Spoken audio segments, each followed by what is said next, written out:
You are now listening to On Air with Lewis Hunter. Hi there, welcome back to On Air with Lewis Hunter, where we go into the lives of celebs, professionals, and behind the scenes workers of your favourite movies and film. Join me as we go into the lives and find out what it's like to be one of them. Today, Adam is sadly back with us. How you doing, Adam? I'm doing better than last week. Yeah, I think I can speak for that too. Oh, Kanye indeed, huh? Mm-hmm. I'm doing better. I haven't. Any news events for you recently, huh? I mean, no. This man is dying from the cold now after last week giving me harassment for it. Now we both had it really bad last week, but you've sort of recovered. I'm getting there. I'm a unit. I don't know about that. If I recall from our New Year episode, that says otherwise. That was not fair, that one. Well, anyway, we are back with plenty of topics to cover as always. So, kicking it off, The Batman. This is a movie that is being directed by, I believe, Matt Reeves. He directed like the Dawn of the Planet of the Apes, and it comes out March 4th. So, basically the premise of it is the main protagonist in this, I believe, is the Riddler, who is a sadistic serial killer. He begins murdering key political figures in Gotham. Batman is then forced to investigate the city's hidden corruption and question his family's involvement. So this, as I said, releases March 4th, so by the time this episode's out, you will already be able to go and see it in all major cinemas. AMC, which is a streaming site and I believe a television site in America, are charging $2 more as part of their experimental variable for it. So Adam, if you want to talk about more about that, go ahead. About the variable cost of the film itself. Either or. Well, for the cost itself, it's it's roughly $2. It's $1.50 they're charging on adult tickets for the Batman. And they said this is their quote for in Europe. And indeed, in Europe, we charge a premium for the best seats in the house, as do just about all other sellers of tickets in other industries. Granted, I haven't seen that in any cinemas close to us, I don't think, anyway. No. Unless it's the recliner seats, but they're different. But Twitter has had a hellscape because it's $1.50 more. Now, granted, I know a lot of people can't sort of pay $1.50 more, but I mean, it's not as if they like doubled the price or something realistically. Just don't buy your drinks in the cinema, and then you Oh, can yeah, pay no. that $1.50 more. Oh yeah, no, like I don't do that at all. Like I think I did that once, and I came in with like a bank full of money and left with dust in my pocket. So, and that was just on the drink. I mean, when we went and seen Uncharted, we went to, I think it was Home Bargains, and bought some drinks and food. That was a lovely experience for that drink. Yeah, very tasty, very nice. It actually did not taste nice whatsoever. It just No. tasted like a bar of soap. It was abhorrent. We're not even going to mention what it's called on this show, but I'm no. sure if you go into Home Bargains, you can find the drink easy enough from the description. Yeah, it's a silver small can with the words inscribed on the side. Again, I won't be saying it, but if you want to, go ahead. It is not the best drink ever. No, I mean, we made some jokes about it on our stories on Snapchat, but apart from that, it definitely wouldn't have been worth it. Oh no, it actually was the worst. Like I bought two thinking the first one would be good, and just near threw up in cinema. So I was like, right, I'll just give it to Jimmy. So Jimmy had it. He thought it was terrible. He thought it was terrible, but he drank it anyway. He kept drinking even though he was struggling. Yeah. Jimmy is a strange man at times, I tell you that. But yeah, so they're charging an extra $1.50 on adult tickets, as you said. They've been doing this for years in European theaters, premium seats, as you said.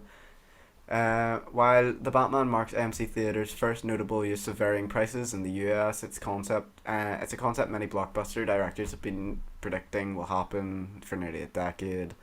George Lucas has spoke about it and said that it resembles Broadway or sporting events in that the theaters will have different price tiers for different kinds of films.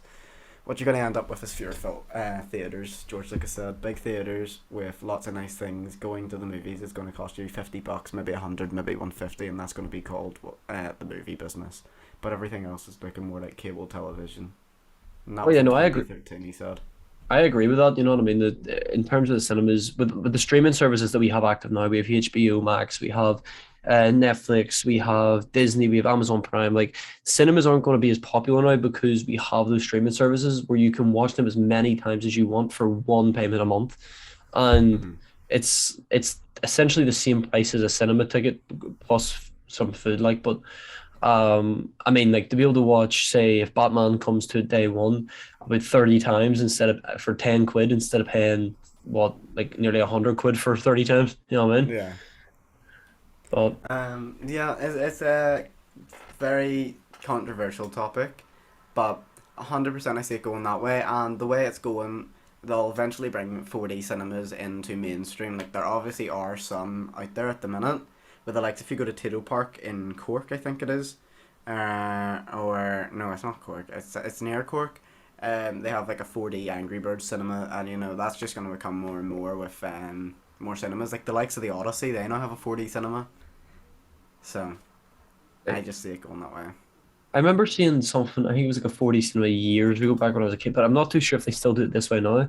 It was Spy Kids, and Oh they had yeah, like you had this like little card with like a scratch and sniff on it, and then on the screen it would like fly up a number, and then you scratch the card and sniff, and it would give you like the experience of the smell within the movie. It was really strange, but that's you know, not it how was they pretty work cool. anymore. Like, but Yeah, no, like could you scratch and imagine? sniffs. Scratches them. Like I think No, it was one of them was like he was dipped into a bowl of jelly or something. He like scratched the thing. It was just odd. I think I remember something like that. You know, but no. Whenever I was in Tito Park, it was like your chairs moved and your chairs like squirted water, Yes. and it like blew wind at you, and it was very immersive. Yeah, that was the dinosaur one. I think it was, or something like that. There was It one of those. I was remember. Angry Birds for me. It was like an Angry Birds ride. That's actually cool. Yeah, so I see more movies going that way, and now the likes of the Odyssey having that 4D screening, I think we should go there and see it ourselves, although it is so overpriced, it's like 20 quid. But Uh, each. uh, But I think it would be worth having a look at it and seeing like what the crack is with it. yeah, let me just. Oh, yeah, yeah, yeah. So yeah, I'm not too sure on that. But moving on, we have Alex Wasabi versus Deji, and this is March 5th. So Adam, you wanted to cover about his training, Deji that is, so take it away. Yeah, no, I've been looking at sort of it's the way he is now compared to back in I think it was last year. Was it last year or 2 years ago? Was his last fight? Last summer. Um, last summer, and comparing his sort of the shape and physique he's at now, and especially with some of the videos he's shown of his training, he's definitely put effort into this one, and hopefully when it comes to the fight March 5th, that we'll see Deji actually win a fight, because every time that man steps on the ring, you just know it's game over because he Mhm. doesn't put the effort in, he doesn't put the training in, and the closest he's ever got to a win was Jake Paul, ironically, like, and I don't know. He needs to put effort in, and I'm glad he is putting effort in for this one. So hopefully something comes out of this year. So that will be tonight for you listening, and that kicks off at 6 p.m. UK time. The main event will be likely to be taken around 9 p.m. So, you know, if you haven't got tickets already, which I doubt most of you are even going to see it, the tickets are priced between £36 to £146 at Ticketmaster. All the action will be available to watch on Showstar's own pay-per-view stream, which I believe it's roughly about £7. So it's actually not that badly priced. The fight card is Arms Corleone versus Minicon, and then you've got Vitali versus Christian Hanbu, King Kenny versus FaZe Temper, and then obviously the main event of the evening is Deji versus Alex Wasabi. So Deji says he's going to be fighting in the main event for Showstar UK versus USA event at the Wembley SSE Arena. He then said that, you know, he's doing all that talk, but whether it's talk and no bite, we'll see. And that'll be happening tonight, as I said. So it's definitely something that I don't know if it will catch mainstream eye, in a sense that, like, many people will be tuning in. Like, it's not your Fury versus Wilder sort of fight. It's a Hmm. bit under the radar for a lot of people, but this could bring out his career. This could be the start to something, because at the minute his record is not very good. So No, I don't think he's actually won a fight yet. yeah, I think he's just trying to follow in his brother's footsteps, to be quite honest. Oh yeah, To try most and one likely. up his brother, because his brother sort of does everything better than what he can do. So I think it's sort of that thing to be like, oh, I'm better than you at this. Oh I've yeah. I've consistently put in effort, even though he hasn't, sort of thing. Well, to be fair, KSI was talking about a while back that Deji was actually the one that was more athletic than him years ago when they were Mm. kids. So it's strange to sort of see or to hear that because we don't see any of that now. It's all KSI is massive and Deji is was massive Smaller in a different way. one. Yeah. I But mean, I hopefully, don't know. I have faith in Deji for this one because he does look like he has the drive for it. He looks like he has the power for it, and I'm excited to see what he does. I think he has the hunger for it too. Mhm. Oh my god! But Oh my god! I I thought that's where you were going with that. no, I'm not going down that direction. I was actually being nice. No, but I don't know. I think that just JJ puts more of effort in whenever he wants to do something. He goes 100%. And I Mhm. think that's where he is obviously the one that takes the main control with everything. But moving on, we've got Formula One, and the reason we're covering this is that Formula One has terminated their contract with the Russian Grand Prix. They can confirm that they've terminated the contract. Promoter, meaning Russia will not have a race in the future. It said in a statement it was a decision that's very different to the one being made by the governing body, the FIA, earlier this week, which ruled to allow Russian competitors to take part in global motorsport events. Um, it's obviously a decision coming with a mounting global backlash to Russia having invaded Ukraine. Um, there will no longer be a race in St. Petersburg, where it was due to transfer to in 2023. Formula One can confirm once again it terminated it. And the Russian President Vladimir Putin was understood to be instrumental in establishing the event in 2014, and this ruling means F1 will not race in Russia for the foreseeable future. So it's quite a big thing in the eyes of sports, but in the eyes of politics too, which here we don't like to discuss politics much, but I think it is quite important that we do address that we stand with Ukraine on this, and what's happening in their country is awful for the civilians and even the military, and obviously it's not great that Russia are just trying to take the country back, but it's very good of them to have put up the battle they had, because it was planned to be a one-day invasion, and yet here we still are. So yeah, Adam, have you got any words to say on that? Uh, no, I think you've sort of covered the main parts of it. Honestly, terrible for the Ukraine people, and I do hope that things do improve in that situation. Yeah, as I said, we do stand by Ukraine. And speaking of Russia, the Russian and Belarus Paralympic teams have been banned from the Winter Games, and this is obviously once again due to the ongoing invasion of Ukraine through Belarus. It ruled that athletes from the two countries could not compete as neutral athletes. Sorry, could compete as neutral athletes. However, amid threats from governments, teams, and athletes to pull out from the games in Beijing, the decision was reserved. We are very firm believers that sports and politics should not mix, they said. So that's once again a big part of the politics at the minute, and it seems that a lot of major sports governing bodies are taking actions against Russia in the midst of this ongoing violence, with the likes of UEFA taking the Champions League final away from St. Petersburg this summer and moving it to France, I think it was, and with EA Sports removing Russian players from their games. So it's a bit of a weird one. Now, moving on to a topic Adam really wants to cover, and that is Kanye West with his new song Easy. So take it away, Uh, Adam. I have to say, this man must. He's lost his mind after Kim left him.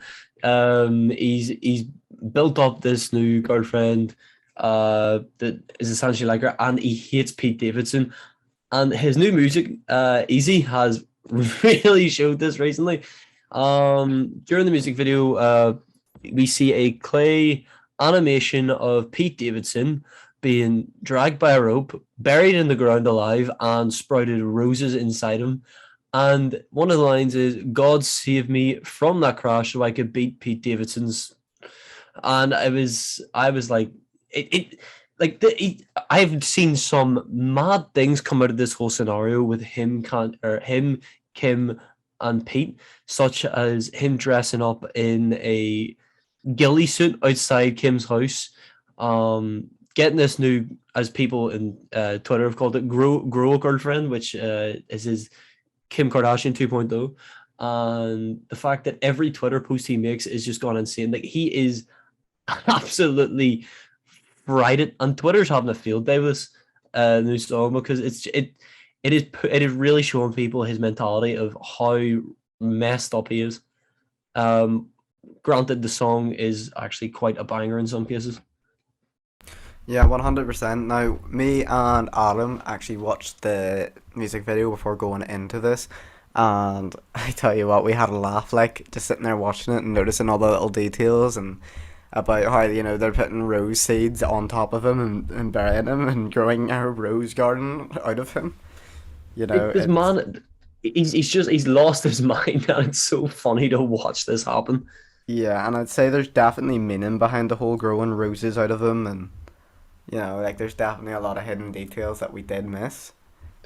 I Um, mean, to be fair, it's Kanye. It's the same guy who dressed up as a Roblox character in a music video. I don't think there's many meaning to any of his songs. that's It just true. happens. And then whenever we see the Genius lyric video breakdown released on it, we'll find out everything about it. I can't wait for the day that comes. Yeah, same. It's definitely going to be something to watch and discuss in future episodes. Now, moving on, another topic you, Adam, wanted to talk about, and that is Resident Evil 2, 3, and 7 visual enhancements later this year. So take it away. Yeah, so Capcom actually announced recently, and I'm actually really excited, as a lot of people are going to be. The two Resident Evil 2, 3, and 7 are all getting 60 FPS, 4K, and I think possibly ray tracing. I have to double check that one. Um, Enhancements coming later this year, and anybody that already owns it will get those free upgrades and stuff. So yeah, yes, it does include ray tracing. So you get the ray tracing, high frame rate, 3D audio, and in terms of PlayStation, they get the DualSense controllers, haptic feedback, and adaptive triggers, which is something that's been built into those controllers specifically.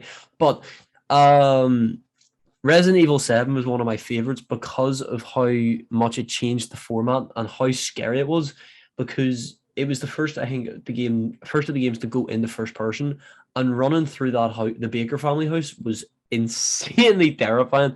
And I cannot wait to play that again in with ray tracing, 4K, everything. 2 and 3, I haven't actually. I think I've touched Resident Evil 4, 2 and 3. I haven't played yet, so it'll be a good chance for me to get started on them, especially with everything that's coming to them. So I can't wait for that. Yeah, it's definitely a game that was groundbreaking. I played the game. I didn't find it too scary, but I mean, the point where you're having that boss fight with the chainsaw in the house is definitely one of those ones that is replayable, and it's definitely one of those ones that if you're not expecting it, it's a bit, takes you back. Wait, But did you not it's find Resident Evil 7 scary at all? no, not really, no. Damn, I thought it was one of the scarier ones, to be fair. The only bit of it I found scary was whenever you're upstairs and your woman jumps at you. Oh yeah, no, that's horrifying. Yeah, but apart from that, I didn't find it too scary. I find Outlast probably more of a scarier horror game. I still haven't finished Outlast 2. Yeah, neither. It's The been only bit I months. played was with Jamie whenever Jamie was here, and I couldn't touch the game before, I couldn't touch the game after. I think it was before Christmas I started playing it. I still haven't finished it. Outlast 1 wasn't that bad. Outlast 1 was scary for like a while for me, and then I got over it and then was able to play through the entire thing. It's just more the chases that scare the life out of me. Mm. Like, I'll just be running down somewhere and turn around, there's this naked guy just chasing me down the hallway. In the basement, that was the only bit of Outlast 1 that was a bit scary, but when you had to get the Oh, generators on. no, I still have like mild heart palpitations whenever I hear The that level. first time I done that, it was so bad. Yeah, like it's so pitch black and you just Yeah. hear footsteps coming everywhere. In the water, and you have to hide under a bed, and he slams the door open. Oh, it's I so bad. Yeah, like I went to go stream that, I think it was months ago, and tried to play it on stream and just couldn't. I couldn't get past that bit. That was how I got through it the first time I played it. I streamed it, and that was the only way I could get through it, because I had the chat pushing me on. But if I was to play it for my first time without a stream, I don't think I could have done it. Yeah, no, So, I'm still panicking over the second one. yeah, no, and maybe one day we'll just sit down and play it together so we can get through it, but I don't Hold think I on. can do it on my own right now. Hold hands and pray. So I believe the next two topics are for you, so once again, take it away. Well, we. I want to touch on a little small topic, and that is how terrible you are at Flight Simulator. Nah, Like, no, no, no. no, no, That right. is an This unfair guy could evaluation. not get off the menu. Like, In my he panicking, defense, in my ringing me, defense, sending me snaps, texting me. I can't get off. in my defense, the cursor that should be available for me, because it's on cloud gaming now. I've played it on PC and I had no problem on PC because I own the game on PC. But for some reason, on the Xbox version, the cursor doesn't come up for me. And I tried the cloud gaming on my phone, I tried the cloud gaming on my laptop, and the cursor doesn't come up anywhere for the controller. Therefore, I can't actually click anything. Only the outside menus and the arrival and destination points I can't use. And even the likes of the discovery flights, I can't click anything because I don't have a cursor. And I But cannot fix that for the life of me. I've been able to play it so much. How have you not been able to touch that game? I tried for hours yesterday, and I mean hours, and I could not get it. I googled solutions, no solutions came up, nothing. And I don't know what the issue is, and I can't be bothered contacting Xbox support. Like I've been able to like fly all sorts of planes, go through all different levels, fly to Paris, Spain. Like I have flown near the Eiffel Tower, I flew near the Brooklyn Bridge, and you can't even get off the menu. I mean, if I was to download it again through my hard drive on my laptop, I could play it on my laptop, but the cloud gaming side of Yeah, it just doesn't want to work. you're terrible. Have you tried it on cloud gaming? No, I have not because I only wanted to play it on native, but I'll try cloud gaming and see if I Try can get it cloud working. gaming and see if yours breaks too. Okay, I think that's the best way of figuring out if it's just my Xbox and my console not wanting to work, and you. or Uh, wow, wow, wow, wow, wow. But there's another topic you wanted to cover, so take it away. the voice actor for Bender is finally confirmed to be coming back. I think it was months that he was planned to not come back because he didn't get enough pay for it, and it wasn't even just him. It was he was saying he wanted more pay for all the cast. And this is He for Futurama, by the way, guys. Yeah, sorry, John. Yeah, John DeMacchio, the Bender from Futurama. He believed that he and the rest of the cast wanted to be paid more. And finally, an agreement was made with him, and for joining the cast. And we wouldn't. There's no other person I could say could play Bender properly like him because he's been such an integral role in terms of the films, in terms of the show. Like he's been that character, and you can't get rid of someone like that. And I think the announcement tweet he made on Twitter, yesterday, or I think it was on the first, was just "I'm back, baby." So, I'm honestly really grateful that they managed to get him back. Whether or not they paid him more or he just joined, there was definitely enough fan service to be able to say to get him back on. Yeah, I mean, he is a big integral part um, of the show, and without a voice actor like him, I feel that a lot of people wouldn't watch the show again. So it is good to have him back. Now, I haven't really watched much of Futurama. I used to watch it back in the day when it came on TV, the odd time, but I wasn't a big fan of it. Mm-hmm. So for those that are diehard fans of the show, it is very good for them. we don't actually like. They said the production was beginning in February. I'm just seeing this at the end of this article, but it's unclear if those first few episodes or the first episode are done without him. We'll get like that's what I'm concerned about is we don't know if he's even going to be in whatever season comes out first. Yeah, I mean, we'll probably see it more as it is released. Yeah. That, you know, what's happening with it, with the episodes, because I'm sure they're coming out weekly. So, we'll find that out. But, moving on, we want to discuss Xbox Game Pass. So, 11 games have been confirmed for March 22, including 6 day one titles. So, these day one titles include Flight Simulator, Far Changing Tides, Lightning Returns Final Fantasy 13, Kentucky Route Zero, Lawn Mowing Simulator, Marvel's Guardians of the Galaxy, Young Souls, Shredders, A Memoir Blue, Crusaders King 3, and Weird West. March 10th seems like it's going to be one of the biggest days for Xbox Game Pass in March, as 4 games are set to join the service that day. On March 10, the award-winning Kentucky Route Zero will be available for subscribers across cloud, console, and PC, and will be joined by Marvel's Guardians of the Galaxy and day one game Young Souls, which is a co-op beat 'em up game that's used to be a Google Stadia exclusive. Yeah, not all these games that he's mentioned are day one titles. Obviously, some of these have already been released, such as Lawn Mowing Simulator, Flight Simulator, Guardians of the Galaxy.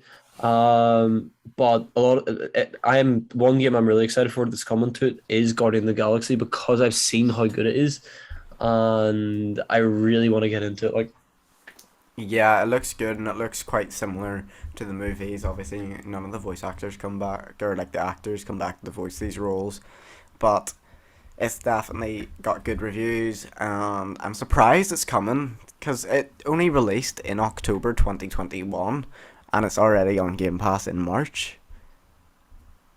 oh yeah, like I'm honestly like, I think initially, when they first released the trailer back earlier last year, I think everybody was expecting it to actually be an Avengers clone, where it was just going to be absolutely terrible. But when the game released, everybody praised it. Like they loved it, and that's why I'm so whenever March 10th comes around, I'm really excited to actually start touching that game and start playing it. Yeah, and I'm just saying here, this is not to do with the topic, but on the website where we are getting this source from, which is Game Rant, there is an advert for Marvel X Pandora bracelet promo. So that says assemble your heroes, where you can get some of the characters like Iron Man, Black Panther, Scarlett, Johansson's, what do you call her? Black Widow, Yeah. Captain America, Hulk, so all the Avengers basically, and you can put them on an Avengers Pandora bracelet. So that's definitely a cash grab, but they look alright, you know? I can't see that advert, but I am assuming it looks fantastic, judging by your reaction to it. But Yeah, yeah, I seen it while you were talking there, and I was like, what? So then I didn't close the ad, which I usually do, and I watched the ad again, and I was like, that's actually alright. Like, the main clip for it that takes it on and off is the Avengers logo, and it looks like it's a silver made bracelet, so looks alright. yeah. Well, On March 17th, snowboarding game Shredders is expected to release as a day one Xbox Game Pass game. Shredders was previously expected to launch in February 2022, but the game was quietly delayed. A week later, narrative-driven game Memoir Blue from Annapurna Interactive will join the Xbox Game Pass lineup. Annapurna Interactive, they're the same ones that made one of my sort of favorite indie games, and that was Outer Wilds. I don't think I've talked about this before, but that game is beautiful. Yeah. If you haven't got around to it, I'd definitely say touch that one because it's a really good story game. Link me in after and I'll have a wee look at it. 100%.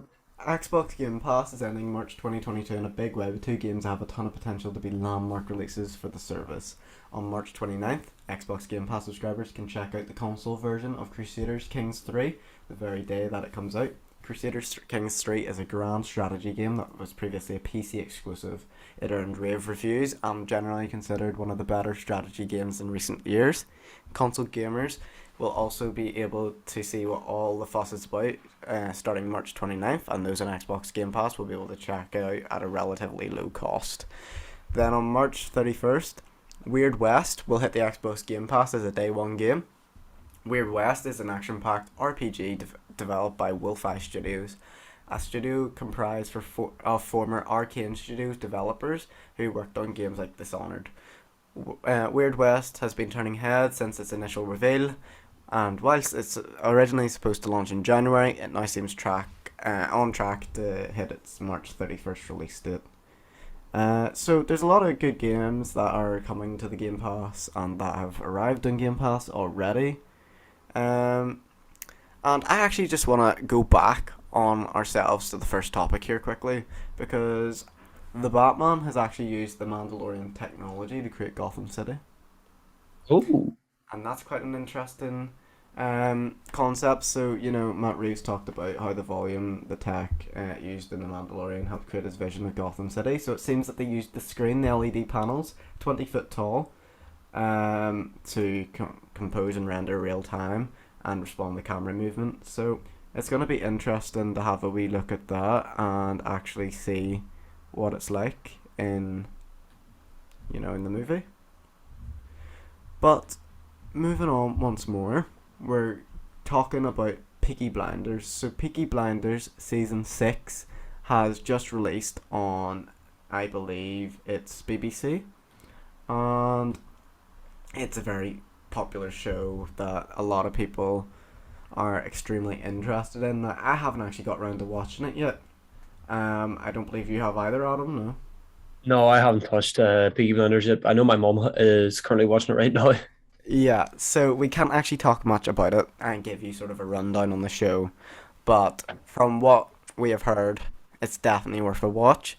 And one of our upcoming guests within the near future actually is in the new season, so have a look out for actors that are in that show, and you might potentially see someone who is coming on the podcast very soon.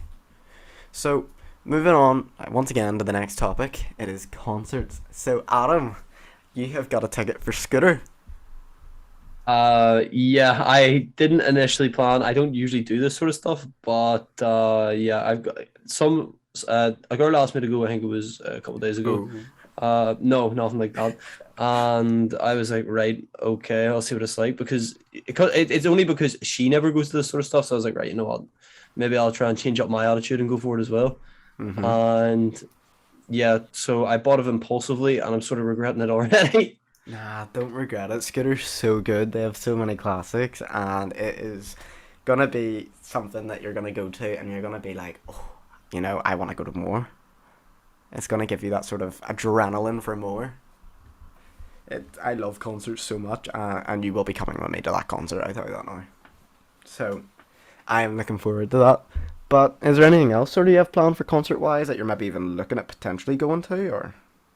Nope, I have no other plans, because this was the most impulsive buy I've ever had recently. So, Well, aside from Dying Light 2, yeah, I was about to go to that. But um, I think this is a better investment, but you need spending money for buying drink and whatever when you're there. oh no, don't you worry, I've got a new job, so hopefully that starts paying a bit more for me. Yeah, you need to start setting money aside. Like, I'm going to 11 concerts or something throughout the summer, so I need to start saving. Oh, And like, for example, Ed Sheeran was £81 a ticket. oh So, my! uh-huh. And Longitude was £125 for the ticket. This is why I don't go to concerts. But that's because Ed Sheeran's a voucher, it's not a Belsonic. Belsonic sort of has set prices, so you can sort of guess the price going into it. Whereas down south, Longitude has the likes of Kid Laroi, ASAP Rocky, Playboy Cardi, Jack Harlow, Central C, all in one day, plus more that they haven't announced, that haven't been given a date even. And like on the Friday, they have Dave, and they have H, and they have, I think it's Doja Cat on the Friday. Which actually episode 1, Stephen Donnelly nearly actually had Doja Cat at the Ulster Hall before COVID. And then on the Saturday they have Tyler the Creator, Megan Thee Stallion, D Block Europe, like all these big names, so it is worth the value of the ticket, because if you were to go and see them like separately at different concerts, you'd end up paying more. So you gotta look at it that way, and it starts at 1:30 1:30 in the afternoon, and it ends at like 11 at night. So it's an all-day event. So I Good. definitely say it is worth the money. Hmm. But you know, today I bought Calvin Harris tickets, and I tell you what, I'm so excited for Calvin Harris. I've seen a Like, lot of people get them recently. yeah, there was an issue with the website links because the pre-sale was today, and a lot of people were trying to get access to it through the Instagram link that Belsonic had put up, and it just continuously showed a loading thing on the waiting room, so you never actually got to the queue. But I had found a link on Facebook from Belsonic, Oh. and I got it from Belsonic themselves. You know, it wasn't a dodgy link, and I was able to get in straight away, and there was only 3,000 people ahead of me, so I was able to get my tickets within minutes. And there was people sitting there texting me at 11, being like, "I can't get my tickets; they're all sold out because it keeps taking Only me off the website." And then I sent them the link, and they just were able to buy it straight away, and they're like, "Oh my god, thank you so much." I'm sorry, only 3,000 people ahead of you? Yeah, pre-sale tickets roughly are about 10,000 people. You're a mad man. But I think Calvin Harris will probably have around 25,000 in attendance. I think that would What? be roughly the same with Scooter. Scooter might be 20,000, but Okay. yeah. But I mean, in comparison, Ed Sheeran has 40,000, and Longitude has 50,000. So you're talking like football stadium attendance levels here. It's actually insane. That's something I can't even envision. Could you imagine a live show of On Air with Lewis Hunter with a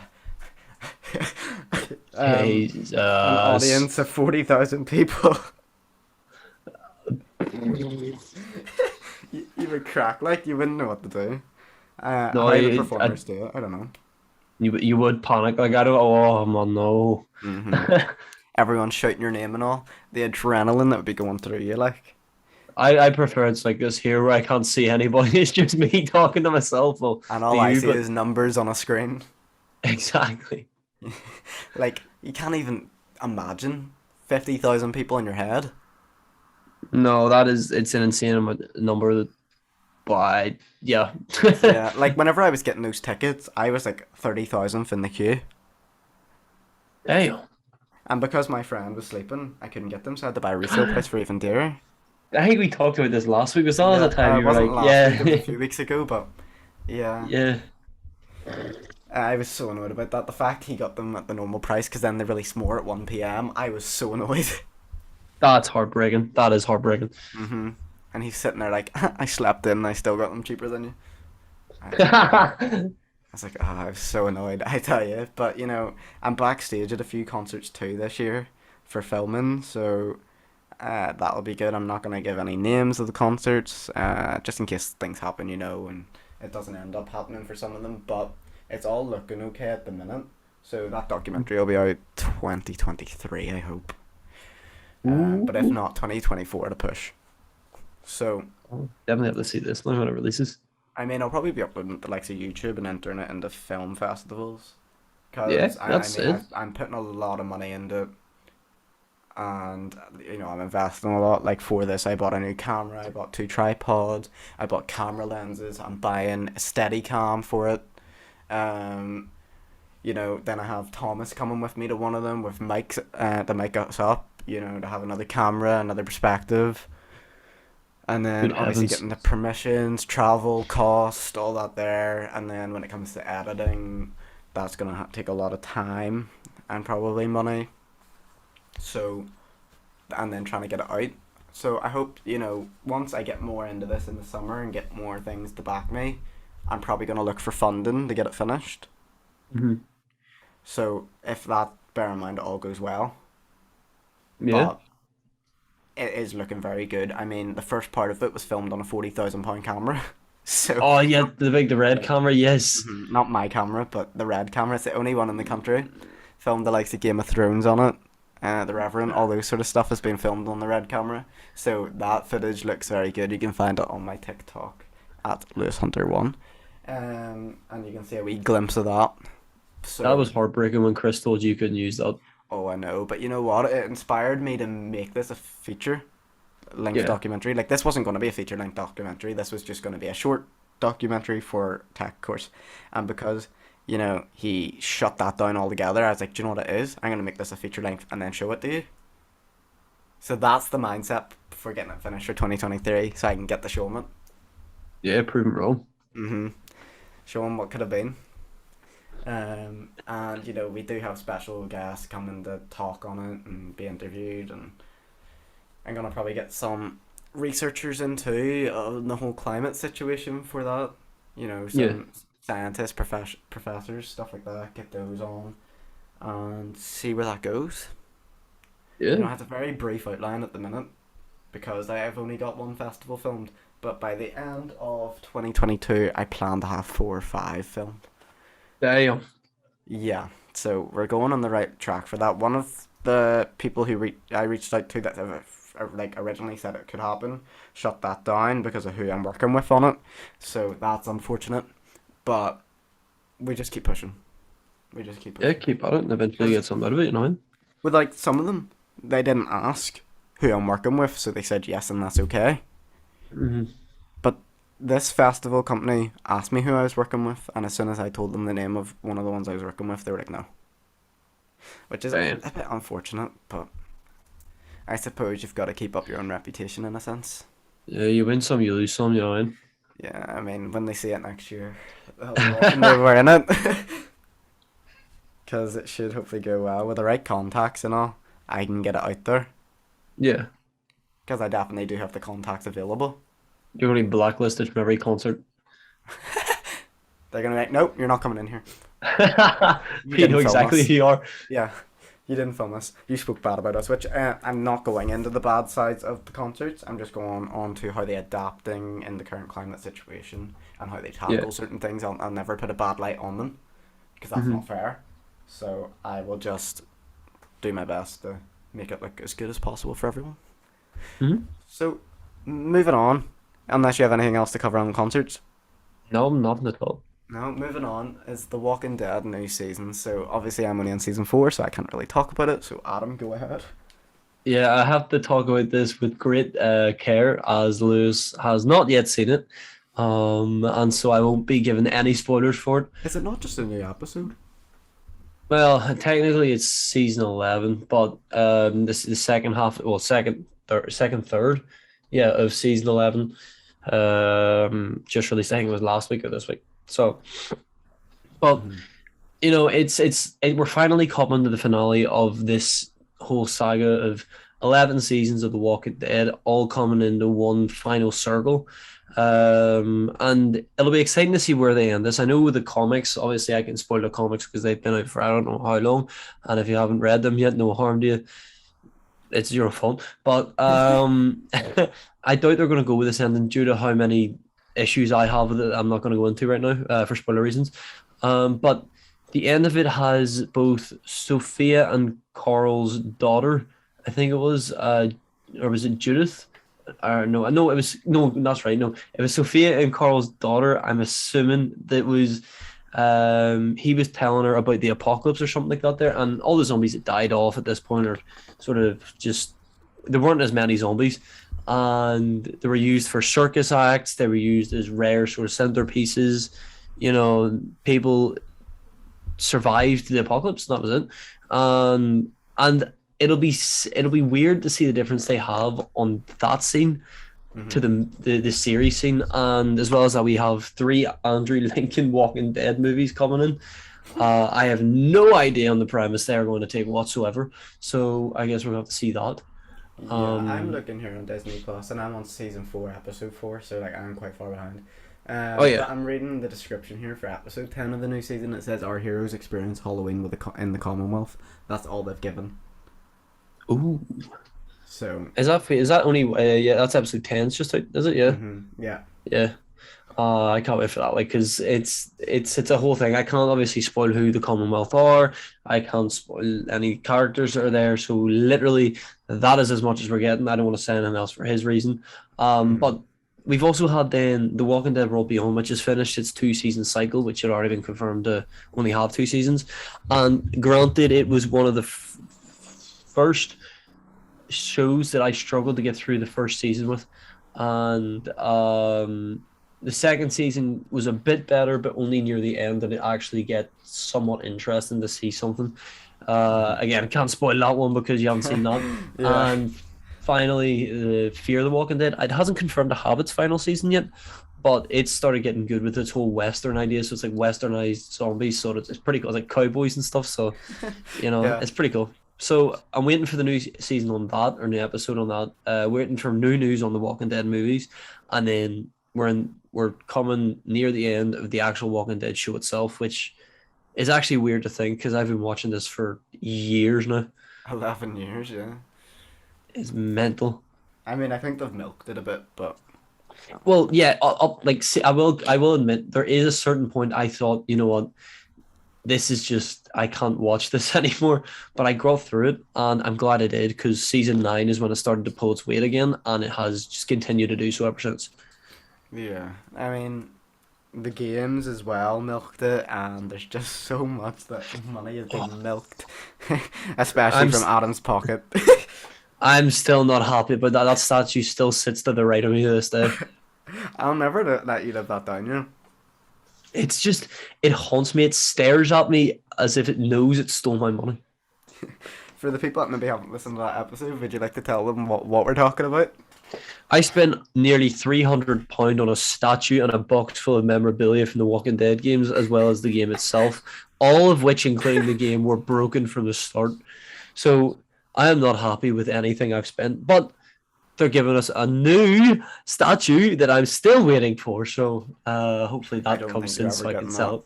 I don't I'm think you're ever selling getting that for upwards of £100+ because it goes for no, I can sell it for like £200 because it goes for like £300 on the website. So I get it for free.